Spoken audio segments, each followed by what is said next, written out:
Have you heard of AI-powered segmentation before? No? Well, it goes a little something like this.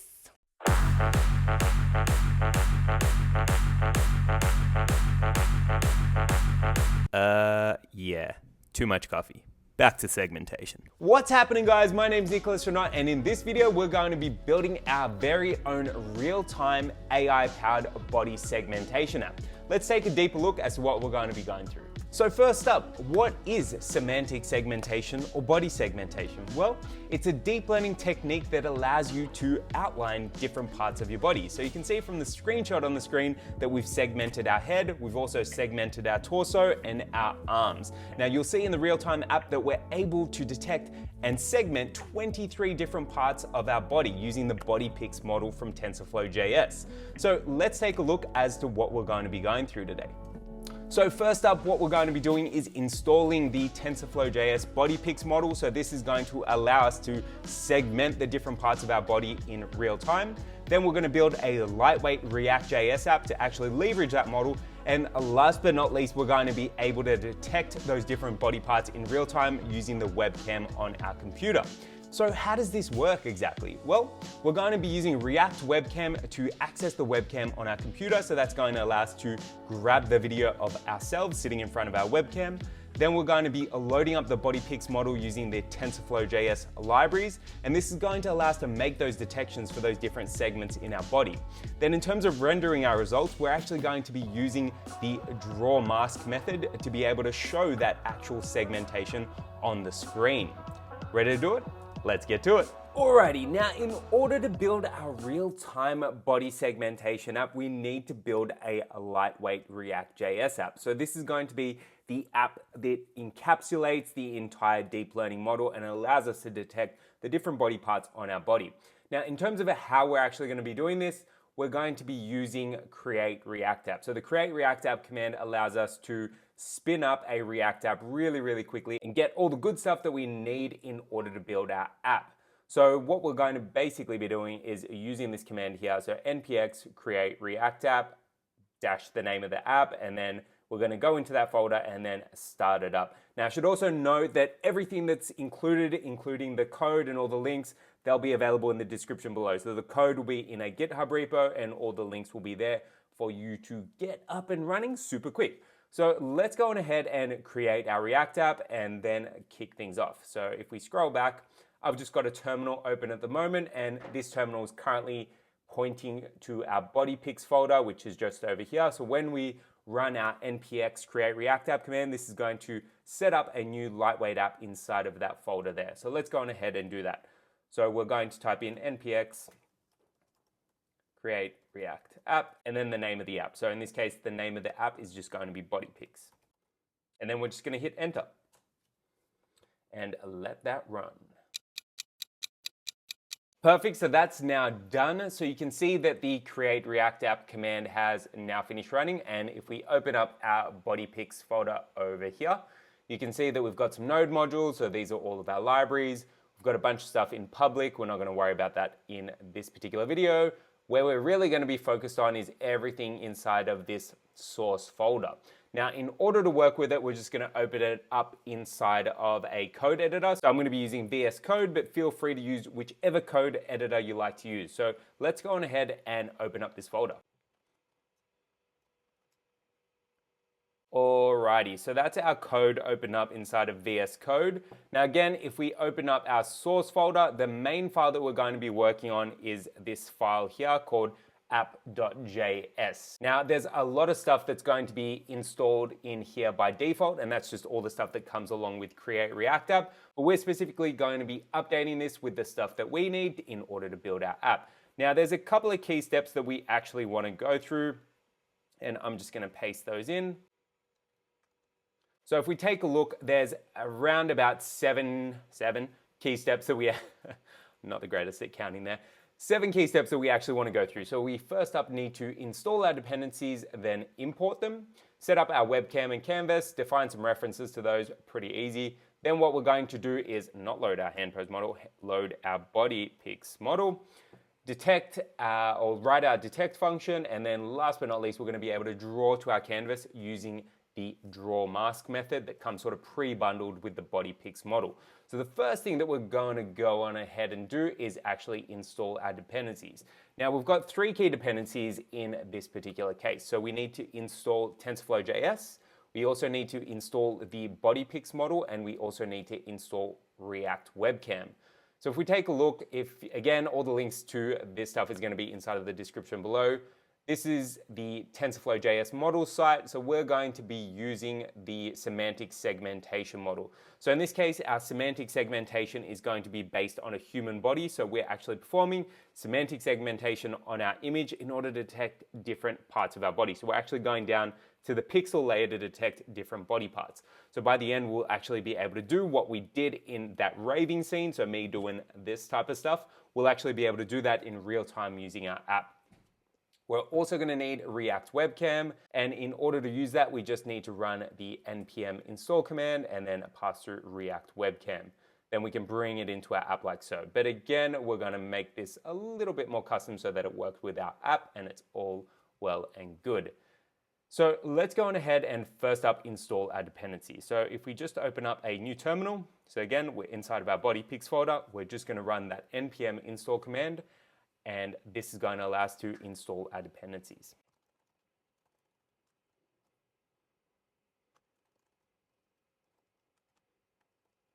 Okay, so we've got our 3 key libraries there. So the command that we're going to be running is npm install at tensorflow.tfjs. Then the next library that we're going to be installing is actually our BodyPix model. So in order to install that, we're just running at tensorflow-models/BodyPix. So this is going to allow us to use our semantic segmentation model. And then last but not least, we're installing React Webcam. So let's just hit enter and let that go on ahead and run. So this should take a couple of minutes. So we'll be right back in 3, 2, and we're back. So that's now all gone and installed successfully. So if we now take a look at our package.json file over here, you can see that we've now got TensorFlow models/BodyPix, and we've also got TensorFlow.JS, and we've also got React Webcam. So we can now mark that step as done.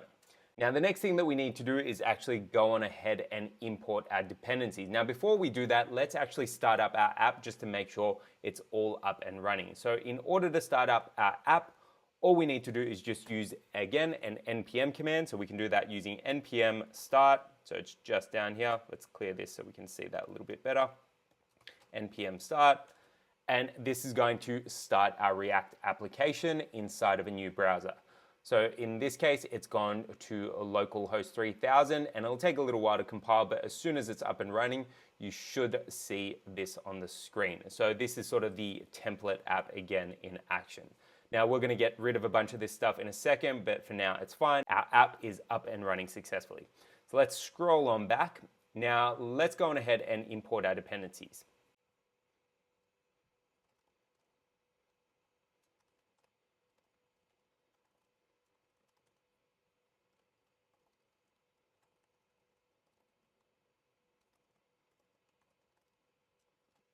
Okay, so those are our core dependencies imported. So what we've gone and done is we've imported useRef from React. So this is going to help us when we go to define our references to our on-screen or our in-DOM elements.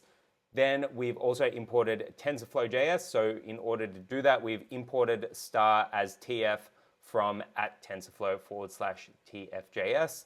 We've also imported the BodyPix model, and I should also point out we've also commented out this logo section here because we're going to get rid of the logo inside of our main screen in a second.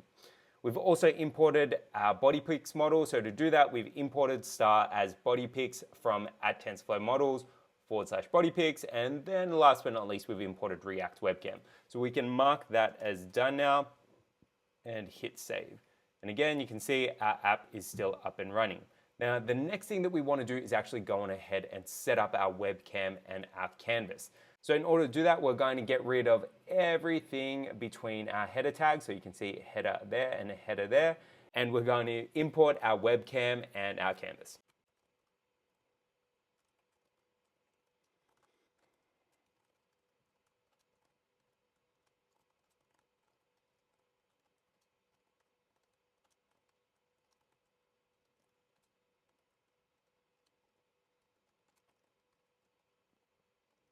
Okay, so that's our webcam imported. Now, just keep in mind, we've prematurely sort of assigned a reference here. If we save it now, we're going to get a bunch of errors. That's fine. We're going to define that in a second. Now, what we can go and do is create a similar style component. So we're going to attach the same styling. So in this case, we've got inline styling to our canvas component.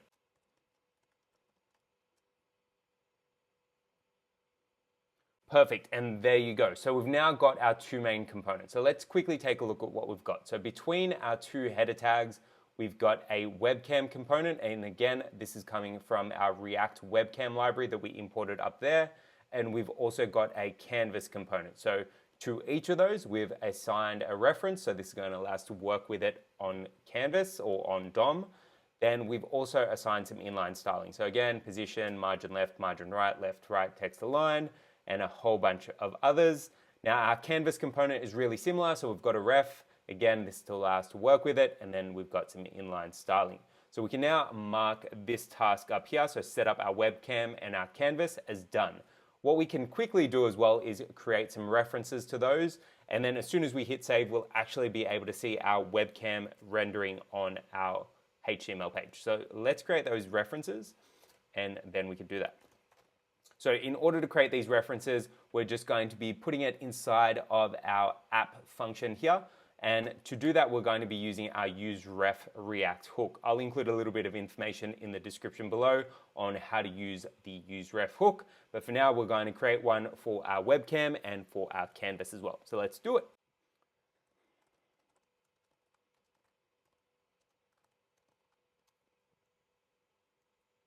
Okay, so that looks like it's run successfully, and you can see that we've now got our webcam component showing up on the screen. So my webcam's at a weird angle, but that's cool. You can see that that's now up and running, no errors, and we can use our webcam, and we're displaying it to our screen.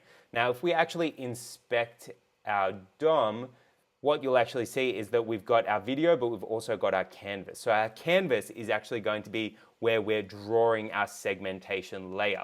So enough messing around here, let's go and take a look at our to-do list. So we've defined our references. Now what we want to do is actually go on ahead, load up our BodyPix model and write our detect function. So our BodyPix model is actually loading a pre-trained model from Tensorflow.JS. So this means we don't need to go through the long process of training a deep learning model. We can just leverage that pre-trained model. And our detect function is going to be what loops at a certain interval near real time and allows us to segment our real-time webcam feed. So let's go on ahead and first up load our BodyPix model. So in order to load our BodyPix model, we're going to be writing a function, and this is basically going to load our BodyPix model, and then we're going to pass that BodyPix model to our detect function.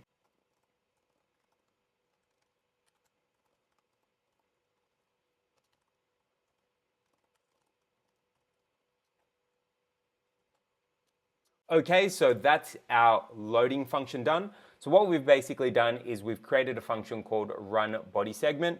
We've made it asynchronous, and then the first line that we actually run in there is bodypix.load. So this allows us to access our pre-trained BodyPix neural network inside of our net variable, and then later on this net variable or our neural network is going to be what we pass to our detect function. And then just below here, we're actually calling that function, so we're going to be loading it then and there. So let's hit save and then take a look at our console. So we should be able to see that we've loaded our BodyPix model. And there you go, you can see that we've actually gone and loaded it. So that's successfully loaded into our application. Now what we can go and do is write that detect function. So we can mark load BodyPix as done. Now let's start detecting. So for our detect function, again, we're going to create a new function, and within that, we've actually got a number of steps that we've got to go through. So let's create a template detect function, write down those steps, and then we'll take a little bit of a deeper look as to what we're doing.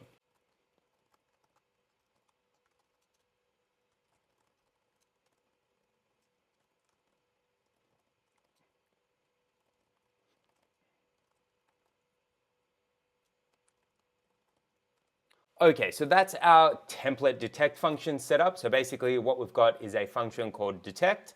And again, this is asynchronous. And to that, we're passing our neural network. So eventually we're going to run this detect function from within our run body segment function.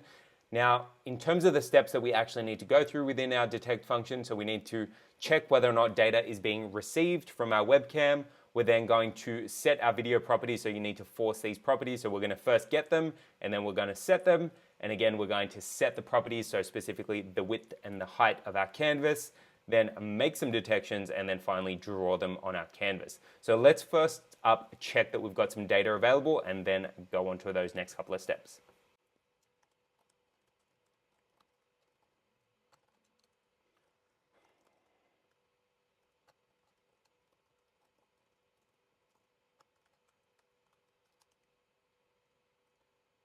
Okay, so that's our sort of validation block setup. So basically what we're doing here is we've got an if statement, and within that if statement, we're checking whether or not our webcam, because remember we set up this webcam reference here, so from down there to up here, and we're checking that the current webcam is not undefined. So again, we've got a not operator. We're checking that it's not null, and we're also checking, so by accessing the current webcam ref, the video, and the ready state, we're making sure that we're actually receiving our data by making sure the ready state is set to 4. Now what we can go and do is get our video properties and set our video width and height. So let's go on ahead and do that.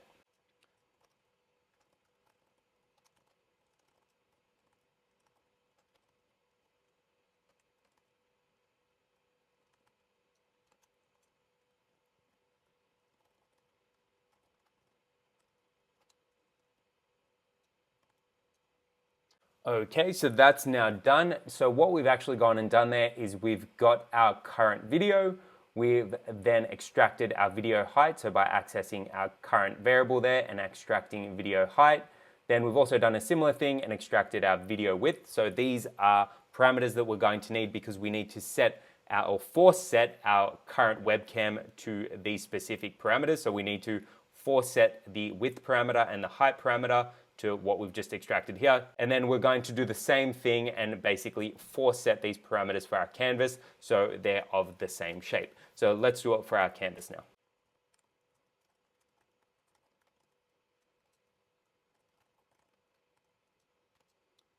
So we've now gone and done a similar thing for our canvas. So up here we actually set the video width and the video height for our webcam, doing almost the exact same line, except this time we're actually doing it for our canvas. So we're using our canvas ref.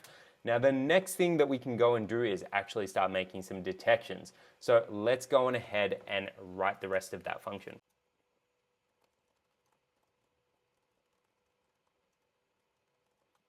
Okay, so we've now just gone and written our line to actually make detections. So what we're actually doing there is we're grabbing our neural network that we're passing through to our function, and then we're using the segment person parts method to actually go and get those different detections. Now, there's a bunch of different methods that you can actually use here. So there's also segment person parts. So that's one person. You can also, which we've got there, you've also got segment multi-person, and you've got segment multi-person parts if you want to segment multiple people. So in this case, we're just using segment person parts, but there's a whole heap available, and I'll include a link in the description below for all those different methods. But for now, we're just going to be using segment person parts because I'm the only one here, and we're just going to be segmenting me for now.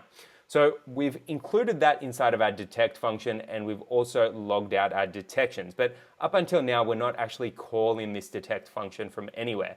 So this is where we're going to hook it up into our run body segment function up here, and we're basically going to run it using set interval. So this is going to run it every 100 milliseconds.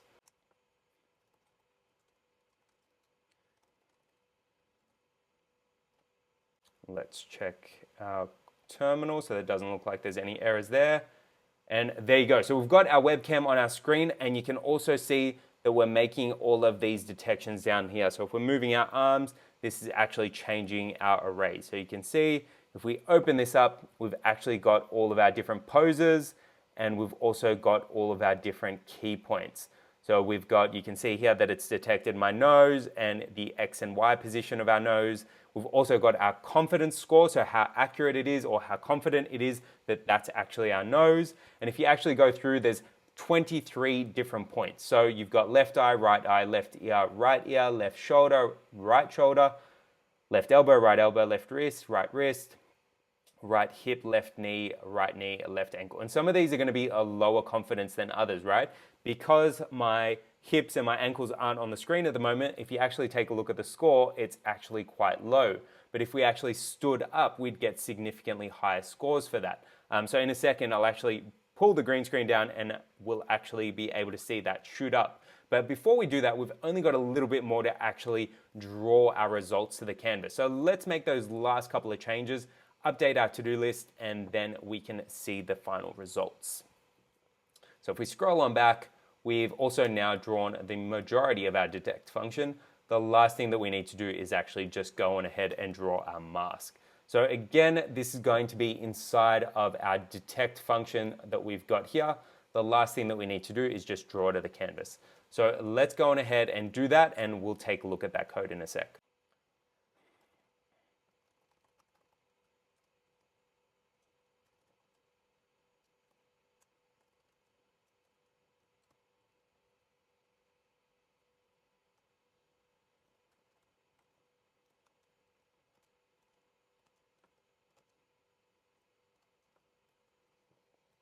All right, and that is our detect function done. So we've gone and added the last couple of steps to actually go on ahead and draw to the canvas. So in order to do that, basically what we've done is we've used the BodyPix model again, and we've used the two colored part mask method.